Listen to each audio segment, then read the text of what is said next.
All right, we're live. So, welcome to episode 2 of Unethical Hoops with Drago and Bulletproof. Today, we're talking about tanking in the NBA. And if you've watched the last episode, we talked about the career of the great Magic Johnson. It's on Drago's channel, it's in the description. Subscribe to his channel, and don't forget to like, share, and subscribe this video. And yeah, so let's get to it. Yes. So what like you've seen in the last week in the NBA, tanking has really been a huge topic, Mhm. and I think one of them one of the main thing that people we've seen is that the Jazz got fined $500,000 for sitting their players in the fourth quarter as part of the player participation policy, Mhm. and the Indiana Pacers got fined $100,000 for um, similar stuff. Um, this this tanking is always obviously not just these two teams. I think if we went through it, there would probably I would say there's probably 8 teams tanking right now in the NBA. The Mhm. Pacers, the Bucks, the Bulls announced that they're not going to be in the middle anymore, so I assume them. The Mavs, the Grizzlies, the Jazz, the Kings. I think I said the Pacers, but the Pacers as well. Mhm. Um, yes, so this can obviously be a very big issue because it makes the NBA it makes so many games almost unwatchable. Like if you see the Thunder played the Grizzlies on an evening, even if Shea, J Dub, and Chet weren't playing because of injuries, you know the Thunder's gonna win by 20 because the Grizzlies are actively not trying. Yeah. So this makes a lot of games not very fun to watch, and this obviously hurts the NBA product. So yeah, what do you think? What do you think, Amir? I'll put the Okay, so first of all, I agree. Of course, it's a big issue, and it's one of those things that no one supports in principle. Like, no one will come out and say we're tanking, except when the Sixers did it. But, like, other than the Sixers, I don't remember any team just publicly announcing that they are tanking. So it's still frowned upon in principle, but in practice, everyone does it when they are not going to compete. And the issue I have with the discourse around it is I feel like it defeats the purpose sometimes because if the aim is to make the league more competitive and to make the games more competitive, you're basically going to make it competitive at the bottom, but then the bad teams will remain bad, and so the league will not be competitive at the top the way it has been in the last few years. In the last 7 years, we've had 11 different teams in the NBA Finals. I think that's a record. I don't know if it is, but I assume it's a record. And that means the league is more competitive than ever. There is no dynasty. There's nothing even close to a dynasty. And that's a very good product, if you ask me. And I think that's what Adam Silver was aiming at to begin with. Even though the salary cap is more lenient, it being more lenient than before didn't make teams create super teams more easily. It also helped the badly managed teams like recover it's from their more strict recover. now. I mean, right? The current salary cap is very strict because of the aprons and No, so no, on. like, yeah, I'm not talking about the last edits. I'm talking like generally speaking in the last decade, since it increased in Mm. 2015 or 2016 and allowed for super teams. Oh yeah, with the and spike. recover, It's been it helped the weaker teams as well because now they can recover from their mistakes quicker. Like the amnesty clause, the mid-level exception, the higher salary cap in general compared to the max contract. So yes, it's strict once you actually hit the salary cap, like the tax is strict, but The under the aprons. salary cap, it's more flexible than before. Yeah, that's true. Uh, yeah. So So So what yes, are so if we talk quickly about why tanking, obviously we're both obviously European football fans and European soccer fans, let's say, and there it never happens obviously because there's no draft, and the draft is the reason for tanking. There's also relegation, so you can't lose. If you lose too much, you get relegated to the tier below you. So the draft is obviously the reason teams tank to give themselves better lottery odds or better positions in the draft. That was one of the reasons they put in the new rules in 2019 about flattening the lottery odds. The reason for this was so the number one pick wasn't this huge carrot that the process Sixers tried to get over and over again. But what this new rule has created, obviously, is now that there's more team that has an incentive to tank, which we'll get into a little later.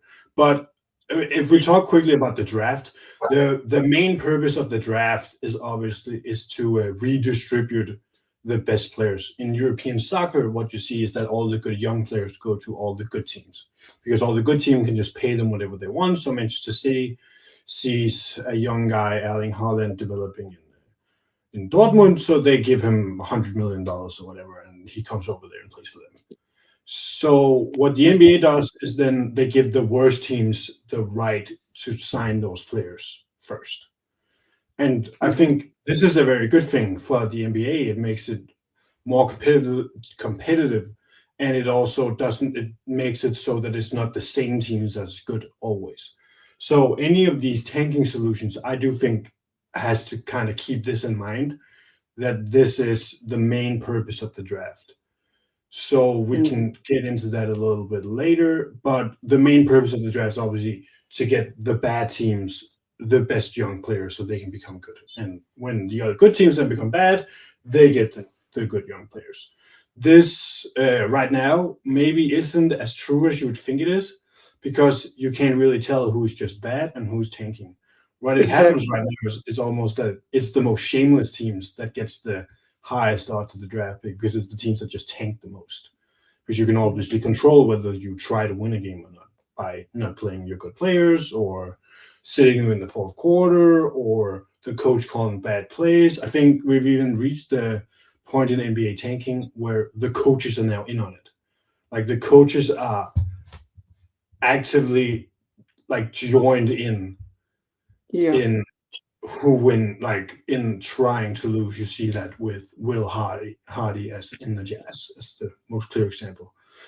Yeah, I want to note quickly, like a lot of people on Twitter is blaming just the Jazz for tanking, and I think that's completely unfair. It's not just them. Like we mentioned, there's 8 teams tanking, and they got fined $500,000 for sitting their starts in the fourth. The Raptors did that last year, did not get against the Jazz, did not get a fine. I'm pretty sure it happened this week again, and a fine was not doled out. But so it's a little unfair that just a Jazz. It's not just them. It was just they're the best team of those if they tried because they have JJJ and Larry Marketing and George, so they should be good. But that's why it happens. So I think if you don't have anything more, I think let's maybe get into. We can start with the NBA had some suggested solution. I have them written down here. Had 7 suggested solution to how we can fix tanking. Um, so the But by the way, before we get to it, please, like, could you man share the video from YouTube to the group chat? Because I think we shared the StreamYard link, but not the actual video.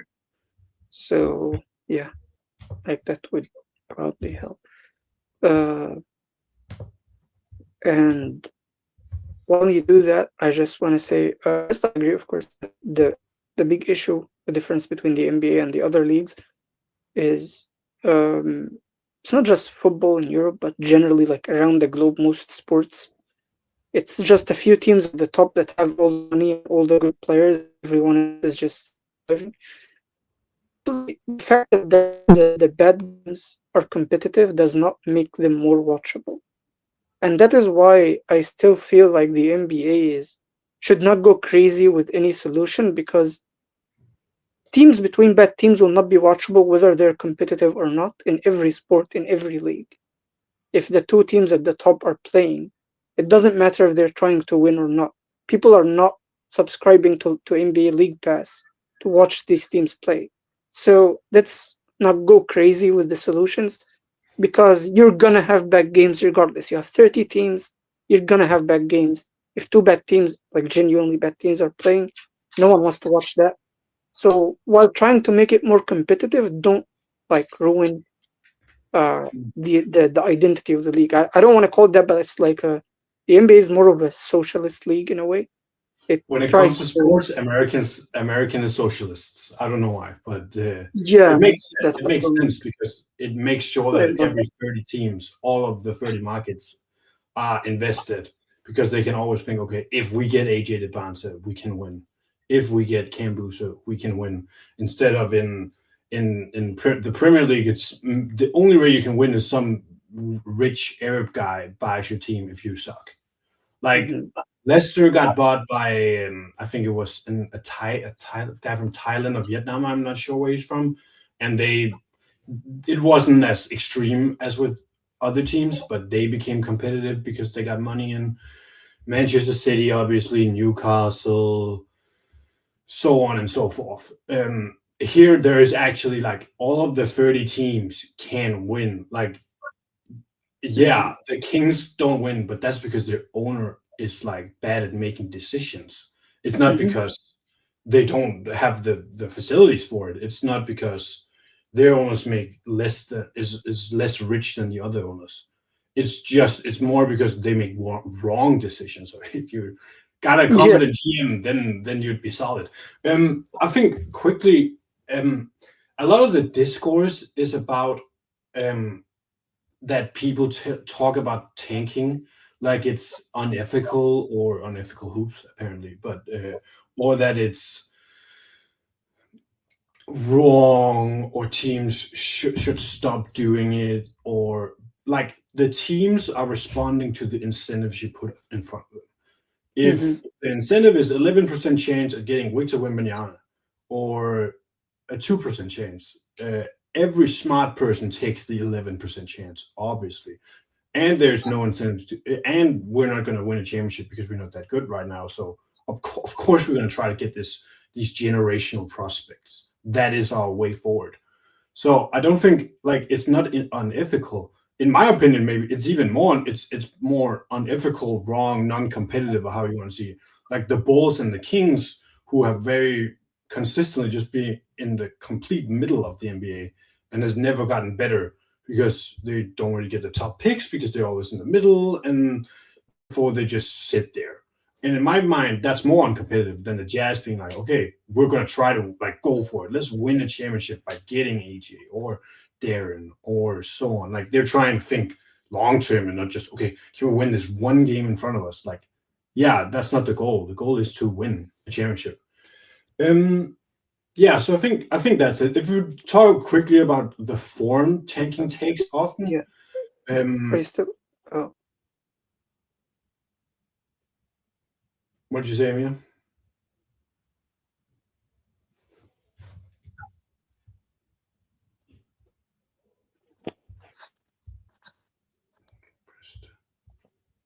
yeah. Sorry. Did you hear me? What did you say? Hello. Yeah, Oh my god. Do you hear me? I can hear you. You're I think I'm so disconnected. that there we go. I can see your forehead now. There we go. Oh my god. I was. Yeah. My internet was disconnected, so I was just No, trying we're to still see. live, fortunately, so I think we should be fine.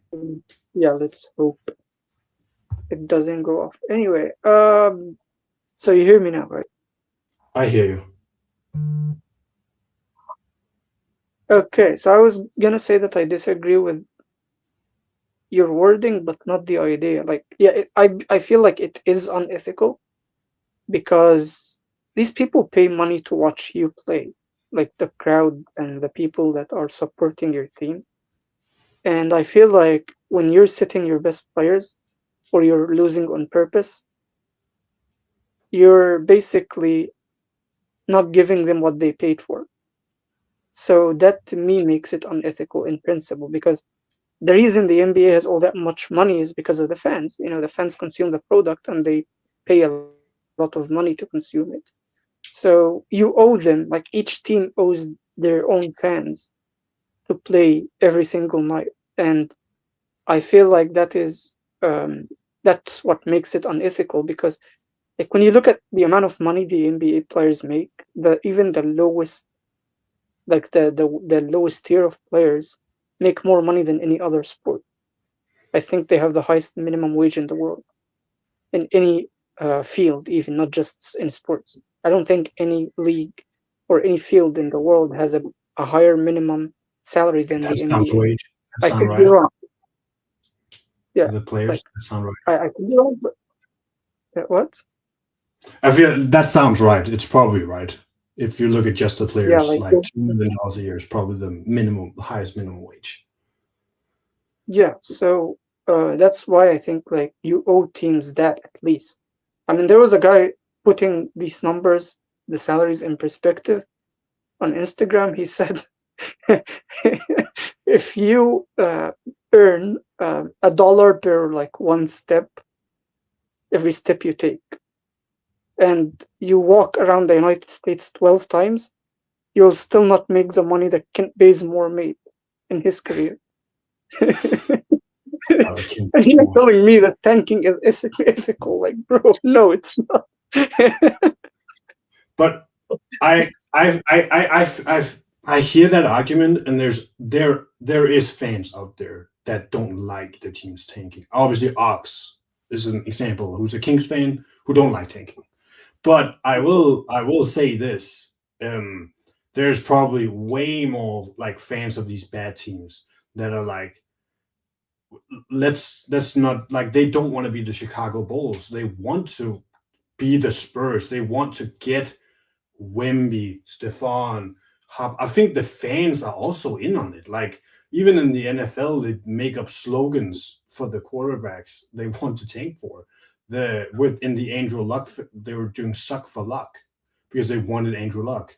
Like I feel like the fans, like, first of all, if you're a Jazz fan and buying a ticket expecting not to tank that game now, you should probably caught on by now. The Jazz are not trying to win. Like, no one is cheating you out of anything. Like, right now, you know what's going to happen, and I hope everyone does. The second thing is, like, I think if I was a fan of the Jazz or the Bulls or the Kings, I would want them to tank because I want us to win championships. I don't want to be Craigmire in the middle, and I think there is a lot of fans like that, but I think the why it needs to be fixed. Like, I can say it's the right thing to do given the incentives there is, and still say, okay, we maybe need to fix the incentives. So that's maybe Mhm. the whole point. I think a lot of fans are in on this and also want their team to lose so they can get the good young players. But I think it's bad for the league as a whole because it makes so many games unwatchable. Because, okay, the Kings are playing the Rockets tonight. Guess who's gonna win?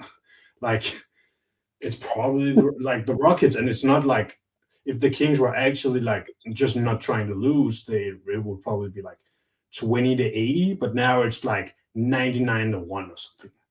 Like, it makes so many games like there's no point in watching it because this team is going to be up by 40 by the end of the half, and then okay, let's move forward. Yeah, but the issue is you're assuming every team is following, like every team's fans are following everything. I think most fans of any sport are just the casual fans that are like watching on the weekends. And these are the consumers. These are the people paying the actual money, not the ones like following every game and knowing that. I don't think every fan, if you're putting a poll out there that includes everyone in Sacramento, I don't think most of them would want you tanking because that's just what like the hardcore fans who want like a championship desperately. Maybe that's what these people want, but like the casual average fan, is probably just there to have a good time or like spending a weekend after a long day of work. They don't care about like um I mean that's how I see it at least. I don't think every team's fans are that dedicated to long-term planning and success. I think they're just trying to, enjoy their fun time by watching the game if they can afford it. And that's why I feel like you owe them to play. Now, Who who's your soccer team, if when I may ask? Because I like don't actually have a team in the Premier you have League, a but team. uh, I'm a Liverpool in fan. I'll say like I okay, don't follow Liverpool hard every single day, every day of the week. But like I'm probably what you're describing. Like I watch them on the weekends and I root for them. Like if Lamine Yamal was in the Premier League draft and Liverpool wasn't like this title contending number one team, like we are this year maybe, I would be like, okay, let's get to 20. Let's get down, down, down. I want this kid because like they're that good. And like that's my perspective as a let's say casual soccer fans. But maybe you are right that other yeah, but fans don't. you're from Denmark though. Like you watch the Liverpool games in Anfield.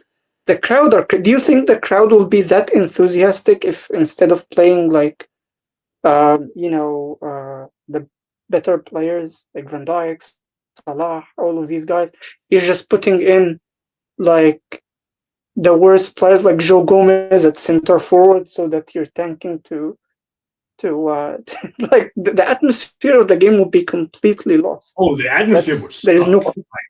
Don't even. Yeah, I am not questioning that, but it would be like we would see like many of like the because the hardcore fans are smart enough to realize this.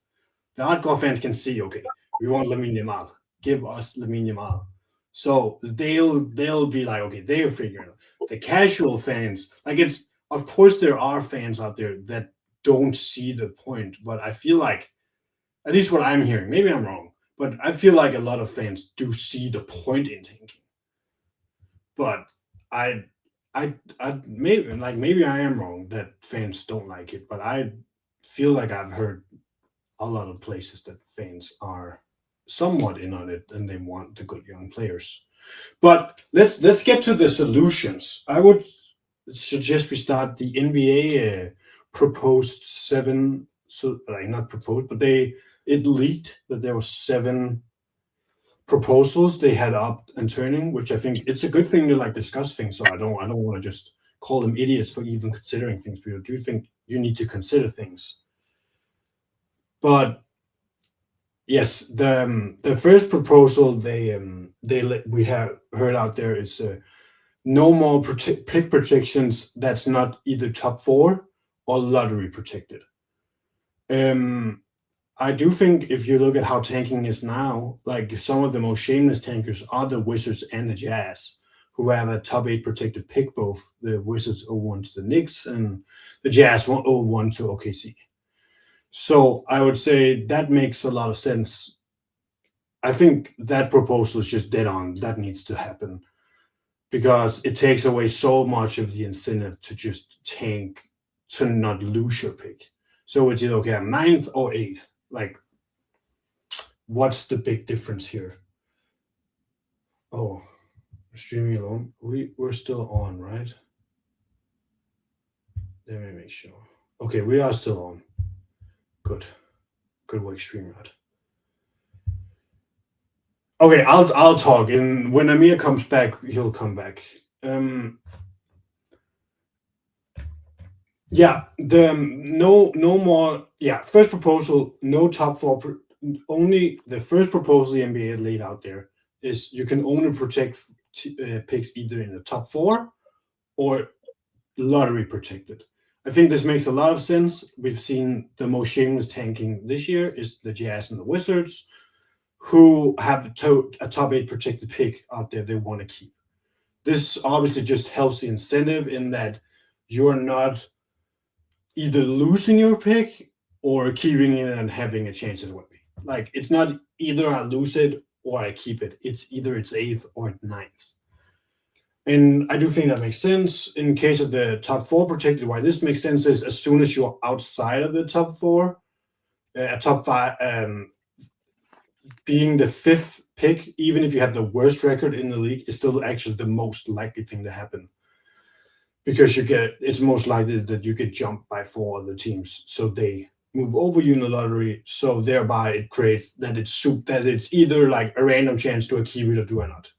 And with top 14 protected, this is just teams generally don't tank to miss the playoffs when we're in the middle of the season.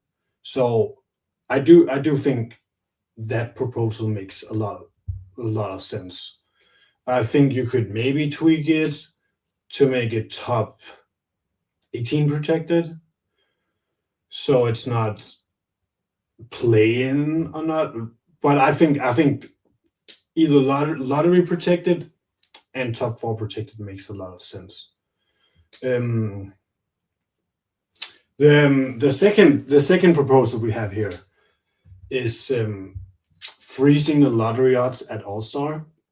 And if we kind of look at how the draft has been happening, like the tanking has been happening this year, a lot of the tanking is kind of mid-season tanking. It's after we realize, okay, the Mavs realize they're not going anywhere. The Grizzlies, they pivot into the tank, or the Bucks, they pivot into the tank and just start tanking because they're not going anywhere this year, and they realize that. So they they change it up and decide to go to the tank. So I do think that has merit. You could be concerned whether it just moves tanking forward, where teams it forces them to be smarter, and it just gets the more shameless teams to just start tanking at the start. But there is some cost to just throwing your season before it even starts compared to now, where it's more okay. We see we're not going anywhere. So I do think that could work. Um, the third proposal we have here is no, you can't be top four after being top three the previous year. Um, I call this the Zachary Ricochet rule because if any team was picking in the top three in the Ricochet draft, they obviously do not want to do that, so they can't get Cooper Flag or Dylan Harbour the year after. So I think this has some very funny unintended consequences in that teams will just start trading that pick to like an OKC or something, or a playoff team that isn't going to get the top pick anyway in the next year, just so they can pick that year that in the good drafts. So I don't really like that. Also, it makes it more likely that the other teams start tanking because now they have more of a chance at getting the high pick when you're removing Dallas or the Spurs or who was the third? The Sixers. But they're all like two of them was removed anyway. But like because you're removing some teams, it just makes it more likely that you are gonna be a high pick.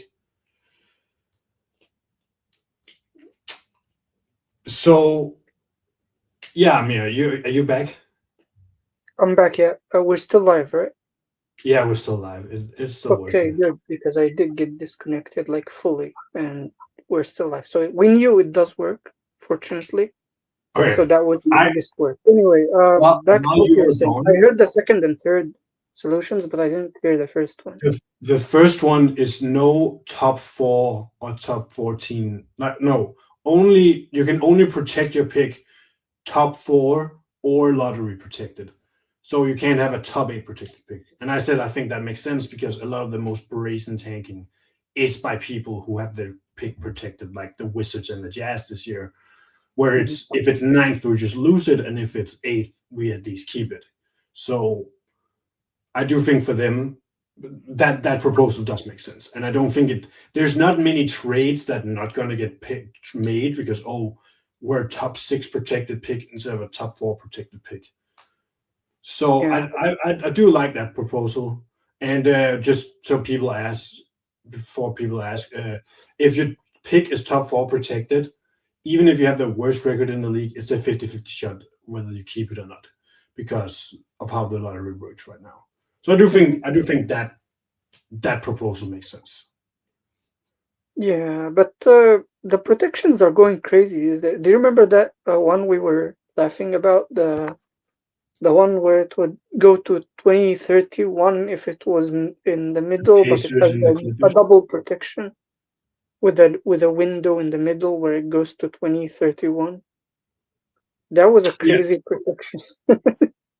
that But was a crazy one. I think that picks that trade. Even if you just say okay, it can only be top four protected. I don't think that trade is not gonna make it happen. Like it probably doesn't. It doesn't change that much, and it only improves things. So I do think the protection proposal is pretty good.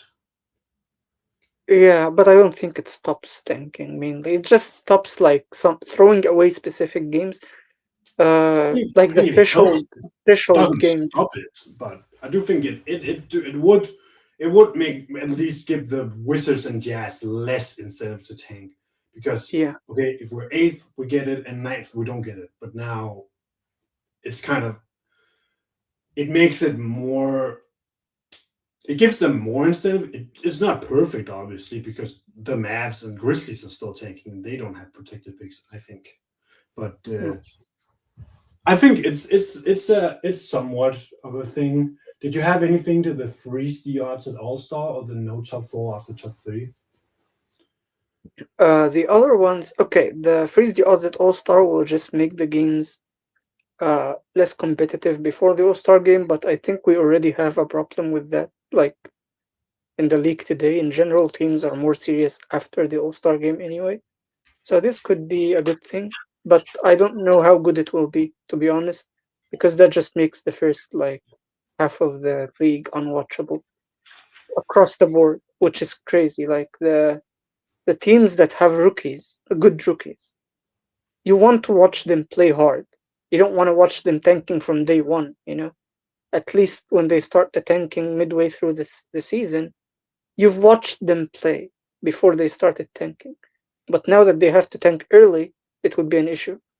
And But then they will just after the All Star break, they'll just start playing hard, at yeah, least. is too late in my opinion for a rookie because that's just for at that point it's half of his career. Like that's not good for the rookies, I think. As for the other one, I don't like it because, like you said, the Zachary Researcher draft is cooked. And it's not the only draft that will be cooked. Like most of the time, we have a draft like that every 2 or 3 years.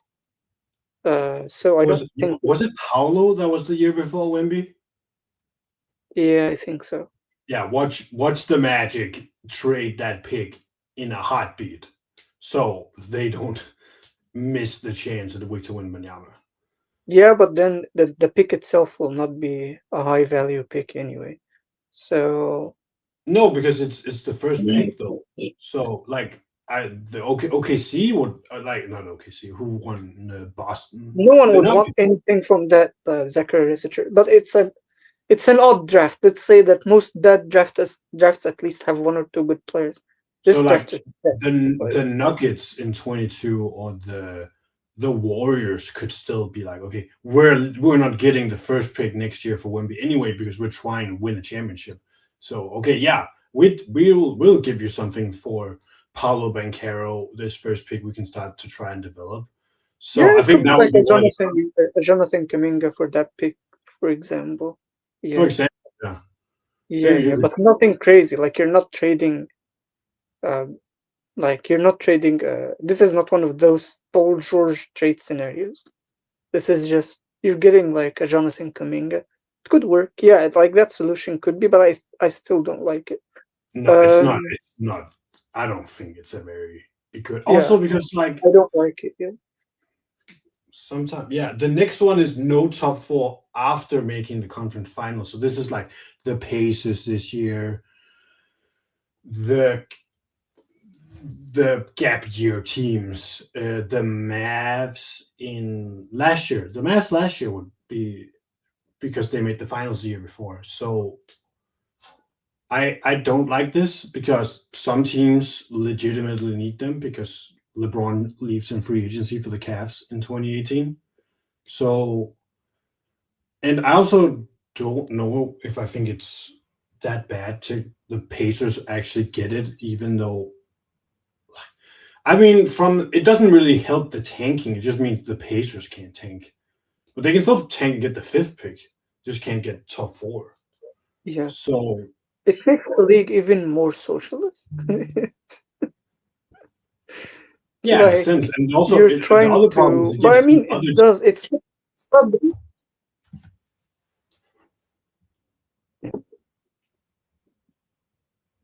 Oh, it, go on. it also gives the other team more incentive to tank. The other team just have more incentive to tank because the Pacers can't get lottery odds, so we tank. And even like it doesn't take away the Pacers. The Pacers maybe just tank to get the fifth pick because if you're the worst record in the league, the lowest you can go is five.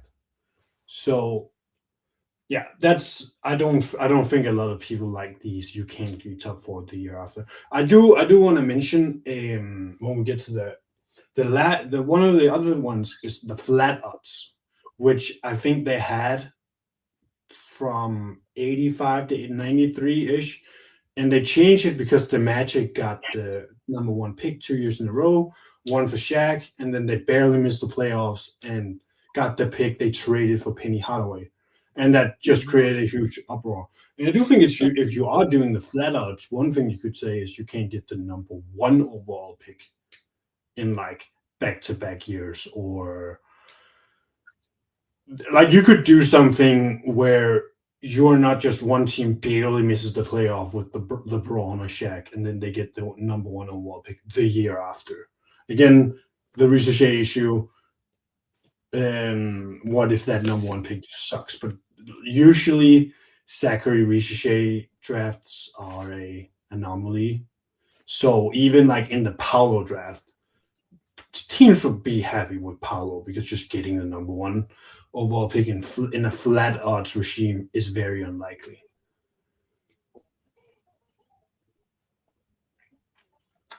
But yeah, so there's I'm alone again. So the other two is the last two is the 2 year odds, the 2 year based odds. Um, I don't know if this. I think this keeps teams in tanking in a sense because if you're a bad year before, you have more incentive to tank the next year. And then the last one is lottery for all non-play-in teams, which I do think could make sense if you also have flat lottery odds. So all the teams that are not in the top six in the conference are in the lottery, and we have flat odds, so no one tanks out the play-in. And this, I think, makes sense. I don't think any team would really like not want to be in the top six for the playoffs. Maybe some teams would, but in general, that is a big enough carrot that people wants to stay up there.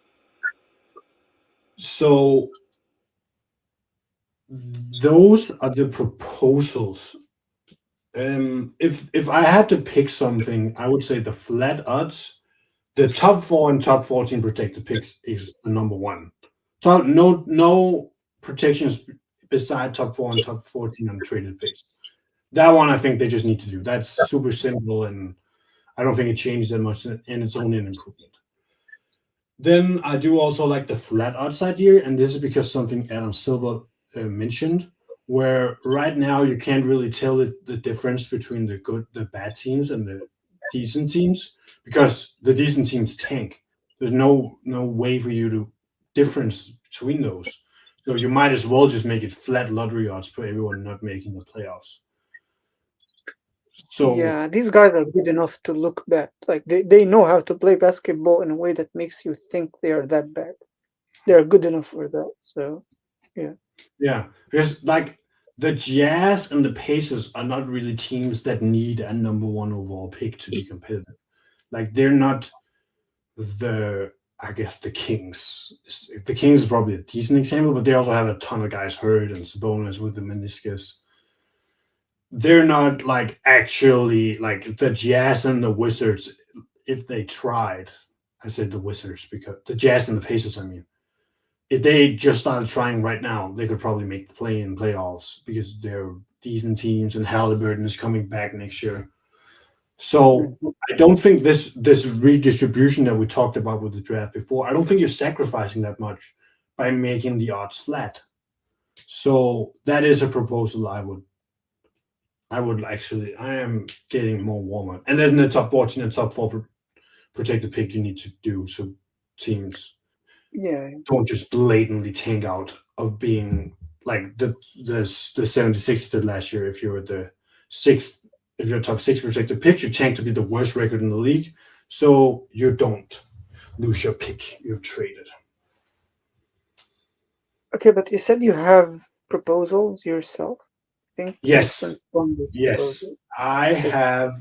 I'd I like have to one. hear that. I have one I found, which is a lot like flattening the lottery odds. It's just a little more complicated. It's Okay. it's some European economists came up with it, and I actually do like the idea. It's that so you get a lottery, you get lottery points, and based on those lottery points, you get your odds. So Hmm.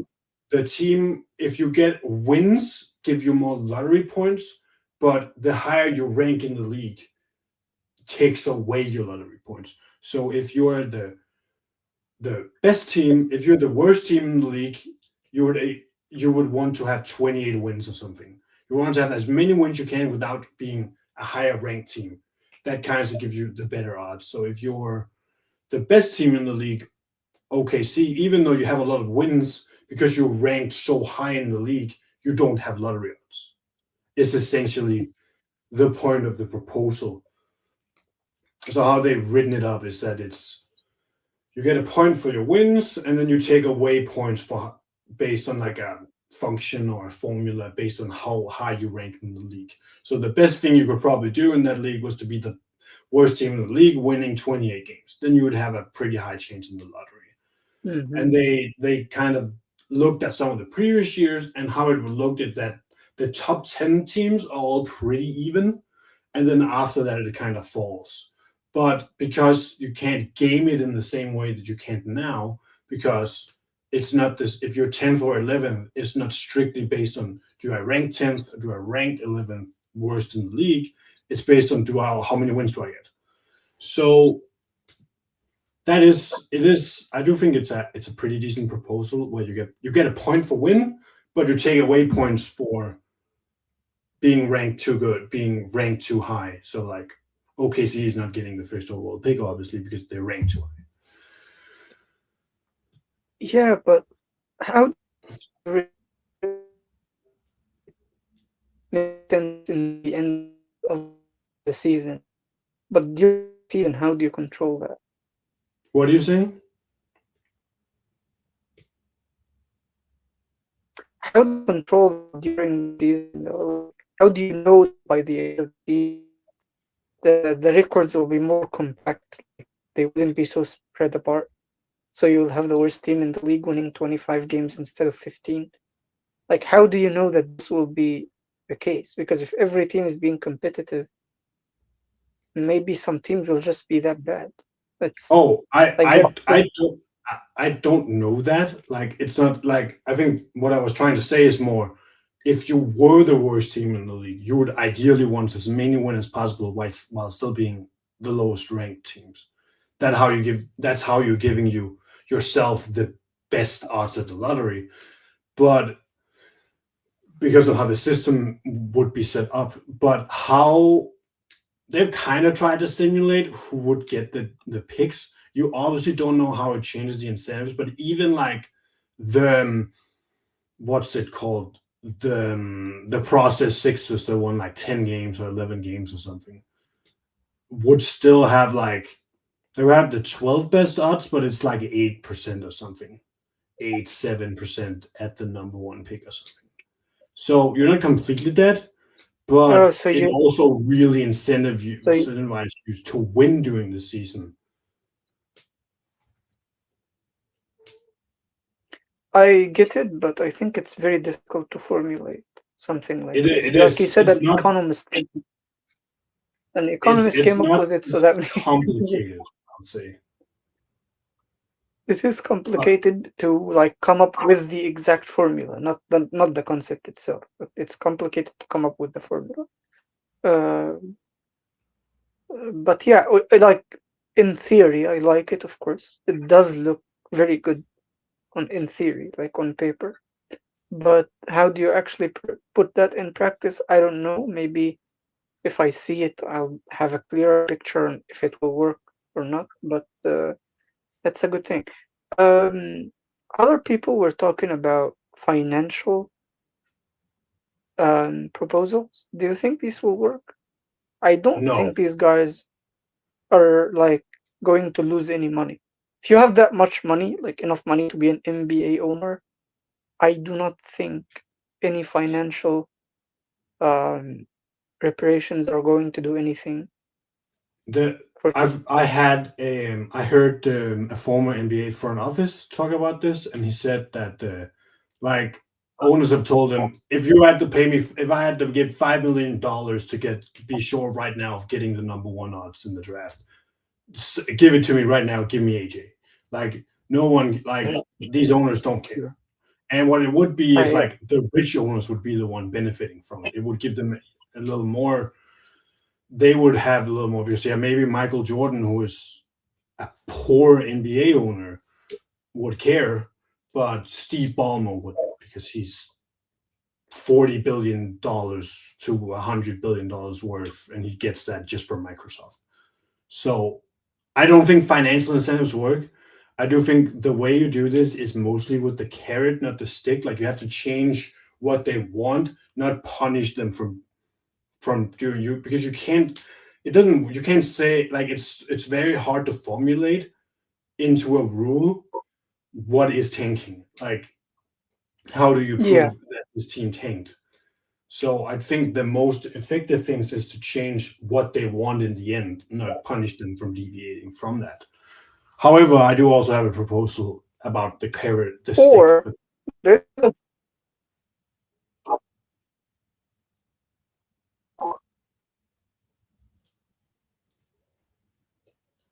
I you cut out a you hear little me? in here, but I will say one thing. A lot of these proposals, I think, who was it? Oh, it was Oh, Charles Barkley that disconnected again. suggested that teams should not be allowed to raise ticket prices if they win below 500. The owners are never going to agree to that, and it's never going to happen. And it makes no sense to even discuss this. It makes no sense. Abolishing the drafts, I don't even think makes that much sense to discuss because the players would have to agree, and they probably don't because it just takes away money from the players right now and gives to the rookies coming in. So the players right and the player association probably wouldn't agree to that. So I do think you have to like keep in mind that some of these proposals either the players association have to give up or the owners actually have to say they want it. So raising the ticket prices only if you're above 500 is dumb. Isn't like that's not a real proposal. You just made that up. But what would you say, Mia?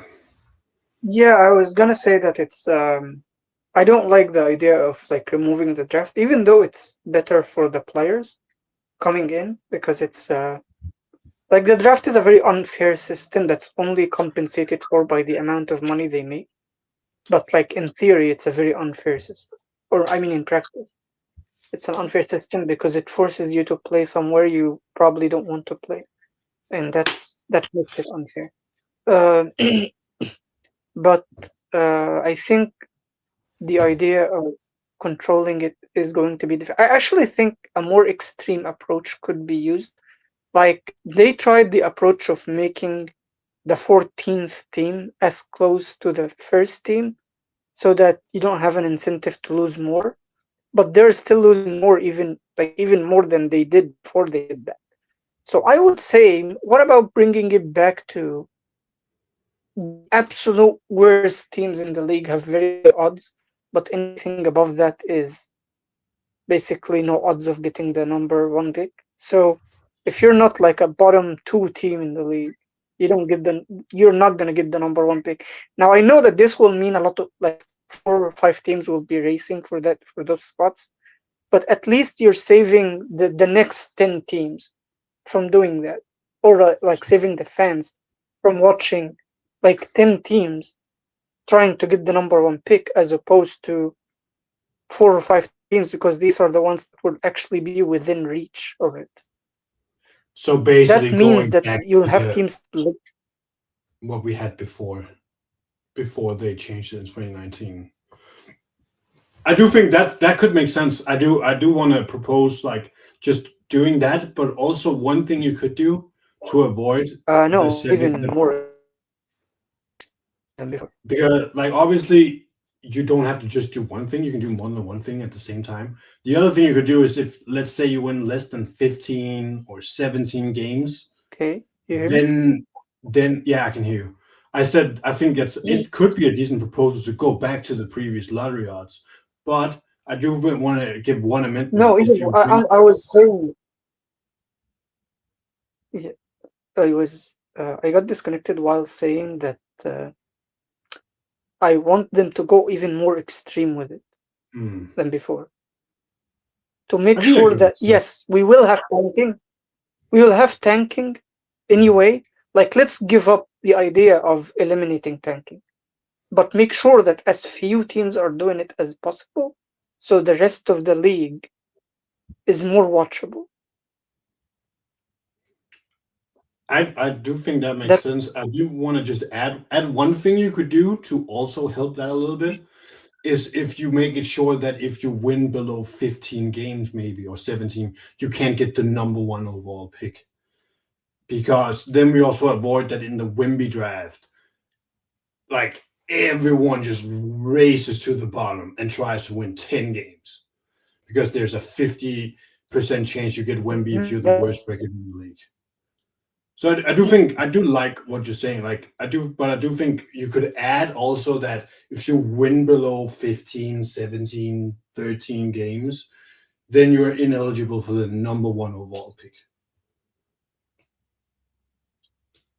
yeah, maybe like 18 or 20 will be the number. So if you win 18, below 20 good 18 numbers. games, you're not getting the number one pick. Yeah, Yes, Amir cut out again. Okay, so I don't know how long we're gonna go. I think this is a fun episode, at least with the ins and outs. But I will say the last thing I just had, like I had my own two proposals. because let's face it. Do you hear me? Yeah, I hear you. I had my own two proposals. I think your proposal is it could be good, and if you add the in that if you win below a certain number of games, you can't get the number one pick. Then you also really avoid what they tried to avoid back then, the process Sixers just sucking for a whole year because 15 games, like you can't flirt around that and then not get Wimby. But I do want to just quickly before we probably end soon I had two proposals, which is more like one of the problem with tanking right now is that it's so written down what the rules are that everyone can just game it instead of maybe you either make a tanking committee or a tanking SA. So so it's more people watching like, yeah, the Jazz are clearly tanking. We don't need some rule written down that they're tanking. Here's your punishment, Jazz. You can't get you lose your draft pick this year, for example. But you also had to make the punishment so harsh that no team would ever try to go near it. That is a proposal I thought where maybe you lose your draft pick this year and next year. If this committee is like, yeah, you're tanking, it's obvious, you're tanking, you you're getting punished. You had to do some kind of rules where it doesn't go to an arbiter. It's just okay. They said it. It's obvious. You lost your pick. Hmm. Whatever. Like don't go near that, and then you'll be fine. The other thing Yeah. I thought about is how about we either like do a lot of what socialist countries like Denmark do, and we just make like a committee that tells us, okay, that team is sorry, they need a high draft pick. That team is not sorry, they don't need a high draft pick.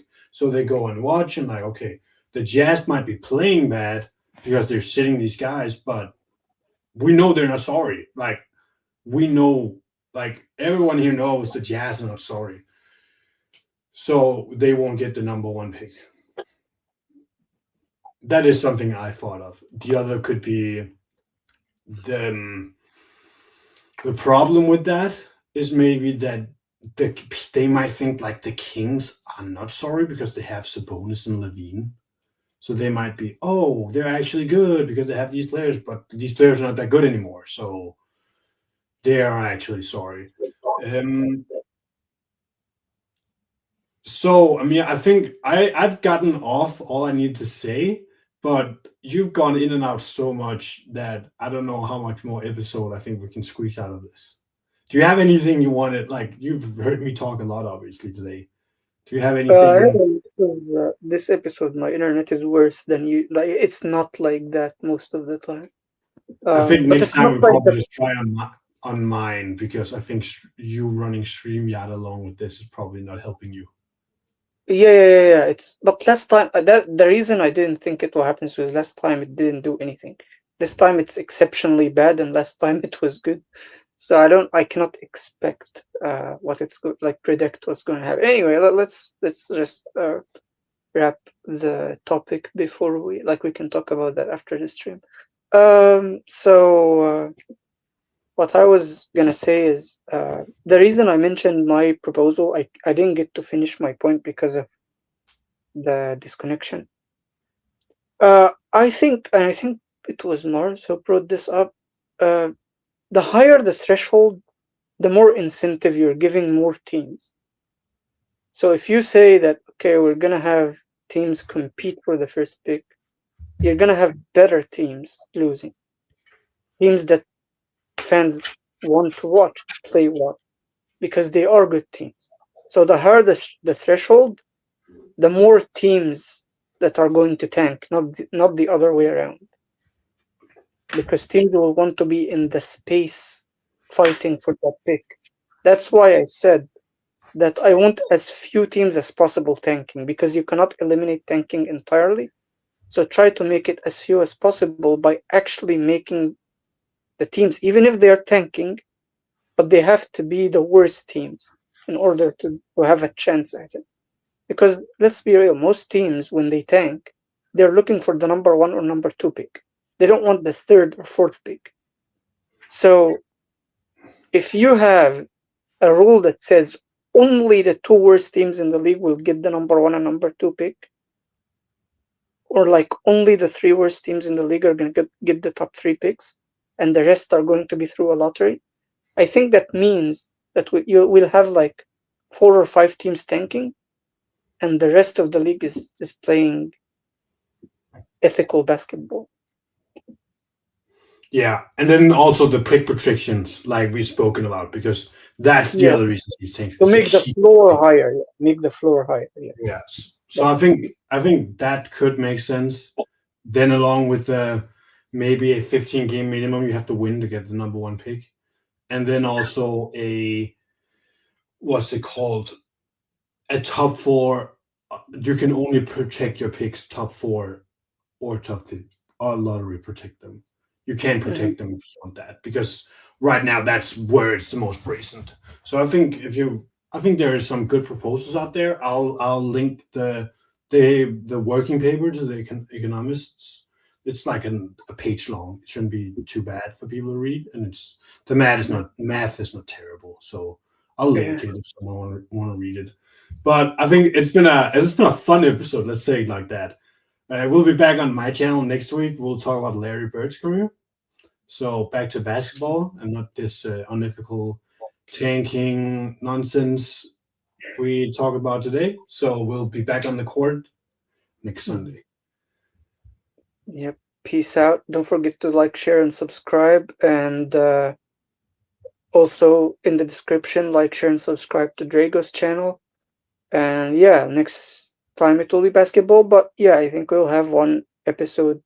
Like it will be a bi-weekly thing. So each week we're gonna have either the career summary video or what we did today, which is a topic, whichever topic it is. And it will go back and forth between our channels. So make sure you're subscribed to both channels so that you don't miss any episode. And y'all have a nice day, night, wherever you are in the world, and peace out. Peace out.